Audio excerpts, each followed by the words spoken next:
आज हम सीखेंगे श्वसन के बारे में। पिछले वीडियो में हमने सीखा कि विभिन्न कार्य करने के लिए सजीवों को ऊर्जा आवश्यक होती है। यह ऊर्जा भोजन से प्राप्त होती है। पोषण यानी न्यूट्रिशन के प्रक्रम से सजीव अपना भोजन प्राप्त करते हैं। भोजन से ऊर्जा निर्मित के लिए सजीवों को श्वसन यानी रेस्पिरेशन का प्रक्रम आवश्यक होता है। ग्लूकोज जैसे जटिल कार्बन पदार्थों के विघटन से ऊर्जा का निर्माण करने के प्रक्रम को हम श्वसन कहते हैं। चलिए इस प्रक्रम को विस्तार से समझें।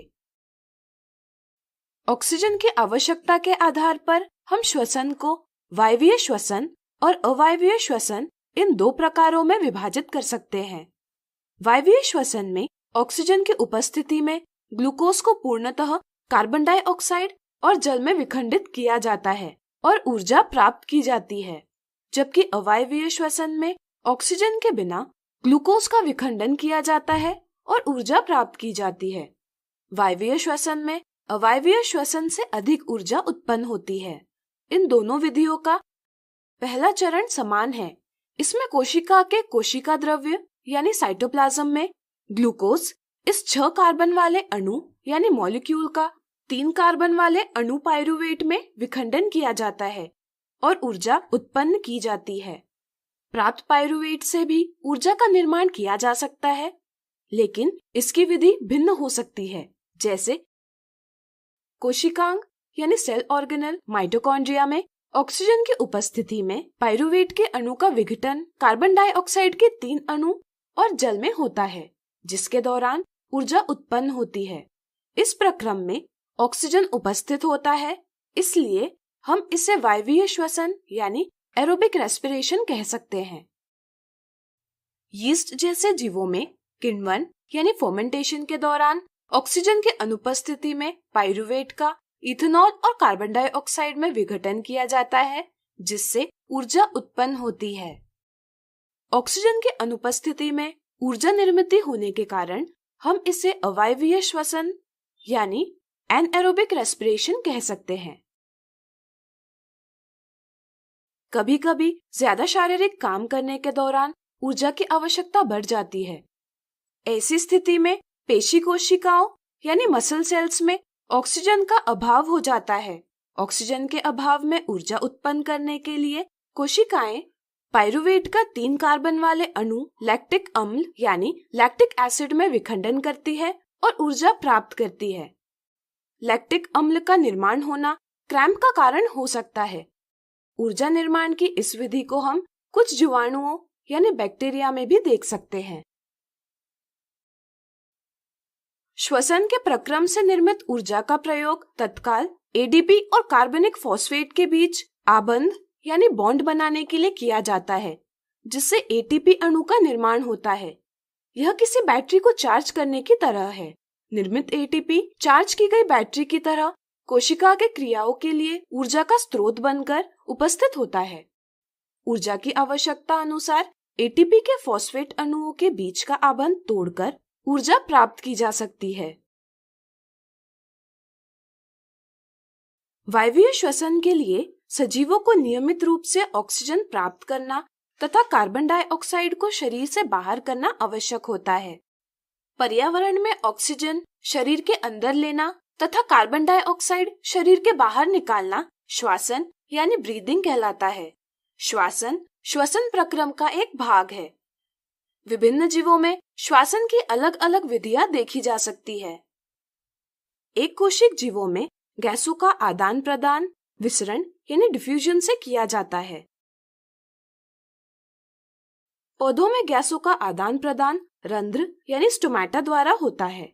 कोशिकाओं के बीच में अंतरकोशिकीय अवकाश यानी इंटरसेलुलर स्पेस होता है, जिसके कारण सभी कोशिकाएं वायु के संपर्क में रहती हैं।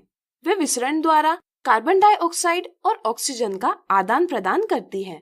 दिन में प्रकाश संश्लेषण की प्रक्रिया होती है, इसलिए श्वसन के दौरान कोशिकाओं में निर्मित कार्बन डाइऑक्साइड प्रकाश संश्लेषण यानी फोटोसिंथेसिस में प्रयुक्त होता है। इसलिए दिन में कोशिकाओं से ऑक्सीजन का निष्कासन होता है। रात्रि में प्रकाश संश्लेषण की प्रक्रिया नहीं होती, इसलिए कोशिकाओं से कार्बन डाइऑक्साइड का निष्कासन किया जाता है। जल में रहने वाले जीव जल में विलेय ऑक्सीजन यानी डिसॉल्व्ड ऑक्सीजन से ऑक्सीजन प्राप्त करते हैं। मछली मुंह से जल शरीर के अंदर लेती है और जल को बलपूर्वक क्लोम यानी गिल्स तक पहुंचाती है। यहाँ रुधिर यानी ब्लड जल में से विलेय ऑक्सीजन ले लेता है। श्वसन के लिए स्थलीय जीव यानी टेरेस्ट्रियल ऑर्गेनिजम्स वायुमंडल से ऑक्सीजन प्राप्त करते हैं। वायु की तुलना में जल में विलेय ऑक्सीजन की मात्रा कम होती है, इसलिए स्थलीय जीवों की तुलना में जलीय जीवों की श्वास दर द्रुत होती है। विभिन्न स्थलीय जीवों में भिन्न अंगों द्वारा ऑक्सीजन अवशोषित होता है। मनुष्य में वायु नासाद्वार यानी नॉस्ट्रिल्स से शरीर के अंदर प्रवेश करती है। नासाद्वार के मार्ग में महीन बाल और श्लेष्मा यानी म्यूकिस की परत होती है। ये महीन बाल और श्लेष्मा शरीर के अंदर जाने वाली वायु का निस्पंदन यानी फिल्टर करते हैं, जिससे वायु में उपस्थित धूल और अशुद्धियां शरीर के अंदर प्रवेश नहीं करती। इसके बाद वायु ग्रसनी यानी फैरेंक्स और कंठनली यानी लैरेंक्स से होकर श्वास नली यानी ट्रकिया में पहुंचती है। वायु मार्ग निपतित यानी कोलैप्स न हो, इसलिए श्वास नली में उपास्थि के वलय रिंग्स ऑफ कार्टिलेज उपस्थित होते हैं। श्वास नली से दो श्वसनी यानी ब्रोंकाई निकलती है। एक श्वसनी एक फुफ्फुस यानी लंग में जाती है। फुफ्फुस के अंदर श्वसनी श्वसनिकाओं यानी ब्रोंक्यूल्स में विभाजित होती है। श्वास नली से वायु श्वसनी और श्वसनिकाओं से होकर फुफ्फुस में प्रवाहित होती है। फुफ्फुस के अंदर श्वसनिकाएं कुपिका यानी एल्वियोलाई में अंतकृत हो जाती है। कुपिका अंगूर के गुच्छे जैसी दिखती है। कुपिकाओं की भित्ति में रुधिर वाहिकाओं यानी ब्लड वेसल्स का जाल होता है।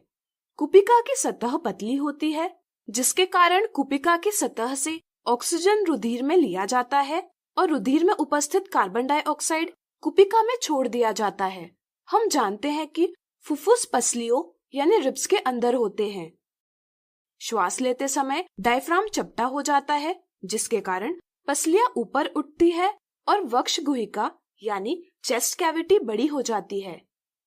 परिणाम स्वरूप फुफ्फुस में वायु प्रवाह होती है तथा कुपिका वायु से भर जाती है। कुपिका की वायु में उपस्थित ऑक्सीजन कुपिका रुधिर वाहिका के रुधिर में आता है। मनुष्य के शरीर का आकार बड़ा है, इसलिए सभी ऊतकों तक ऑक्सीजन पहुंचाने के लिए केवल विसरण दाब यानी डिफ्यूजन प्रेशर पर्याप्त नहीं है। इसलिए मनुष्य के रुधिर में उपस्थित लाल रुधिर कणिकाओं यानी रेड ब्लड सेल्स में श्वसन वर्णक यानी रेस्पिरेटरी पिगमेंट हीमोग्लोबिन उपस्थित है। हीमोग्लोबिन की ऑक्सीजन के लिए उच्च बंधुता यानी हाई एफिनिटी है। फुफ्फुस की वायु में से श्वसन वर्णक हीमोग्लोबिन ऑक्सीजन लेता है और शरीर के सभी ऊतकों और प्रत्येक कोशिका तक ऑक्सीजन पहुंचाता है। श्वास छोड़ते समय डायफ्राम गुबंद के आकार यानी डोम शेप्ड का हो जाता है और इसके कारण पसलियां नीचे आती है तथा वक्ष गुहिका छोटी हो जाती है। परिणाम स्वरूप वायु फुफ्फुस से बाहर आती है। वायु के अंदर आने और बाहर जाने की प्रक्रिया में फुफ्फुस के अंदर वायु का अविशिष्ट आयतन यानी रेसिडुअल वॉल्यूम रह जाता है। इस तरह कुपिका में ऑक्सीजन के अवशोषण और कार्बन डाइऑक्साइड के मोचन के लिए पर्याप्त समय होता है। तो आज हमने सीखा श्वसन के बारे में।